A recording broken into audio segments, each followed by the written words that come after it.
వృషభ రాశి వాళ్లకు ఈ జూలై మాసం అంతా కూడా ఎలా ఉంది అంటే మిశ్రమ ఫలితాలు గోచరిస్తున్నప్పటికీ బాగా అనుకూలముగానే ఉంది అని చెప్పవచ్చును. మీకు సమయానికి ఆదాయం డబ్బు అనేటువంటిది చేతికి అందుతుంది, రావాల్సినటువంటివి యథావిధిగా అందుతాయి. ఇంట బయట మీ మాటకు విలువ పెరుగుతుంది.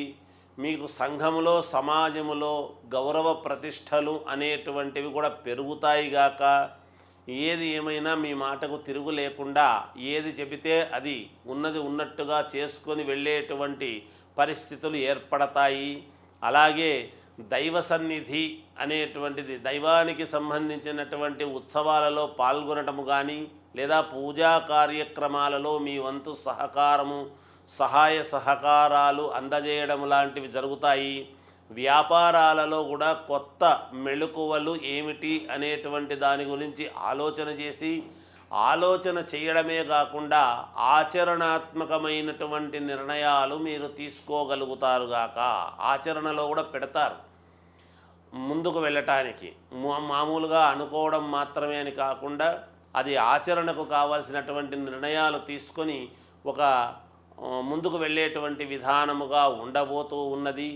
దూరపు బంధువులు మిమ్మల్ని కలవడం జరుగుతుంది. అలాగే చిన్ననాటి స్నేహితులు కావాల్సినటువంటి వ్యక్తులు మిమ్మల్ని కలవటం కూడా జరుగుతుంది గాక. ఎప్పటి నుంచో అనారోగ్యముతో ఉండేటువంటి వాళ్లకు ఆరోగ్యము బాగా ఉంటుంది, మేలు జరుగుతుంది.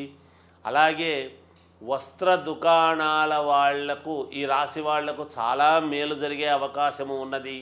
అట్లాగే ఫైనాన్స్ ఇచ్చేటువంటి వాళ్ళు ఉంటారు కదా, ఈ రాశి వాళ్ళు ఫైనాన్స్ తిప్పుకునేటువంటి వాళ్లకు కూడా చాలా యోగవంతముగా ఉంటుంది ఈ మాసములో అనేటువంటిది ఉన్నది. చివరిలో మాత్రం మాసము చివరిలో కొన్ని పనులు మీకు కొలిక్కి రాకుండా కొన్ని ఇబ్బందులు పడేటువంటి అవకాశము ఉంటుంది. వ్యాపారము చేసుకునేటువంటి వాళ్లకు యథావిధిగా అనుకూలవంతముగానే ఉంటుంది గాక. ఇక ఉద్యోగము చేసుకునేటువంటి వాళ్లకు కూడా అనుకూలముగానే ఉంటుంది. నెలాఖరులో మాత్రము కొన్ని పనులు జరగక చిన్నపాటి ఇబ్బందులు పడే అవకాశము ఉంటుంది. దూర ప్రయాణాలు చేసేటువంటి వాళ్ళు ఎవరైనా తోడు పెట్టుకొని వెళితే మేలు జరుగుతుంది అనేటువంటిది ఉన్నది. అలాగే విద్యార్థులకు పర్వాలేదు, యోగవంతముగానే ఉంటుంది గాక. జయోస్తు.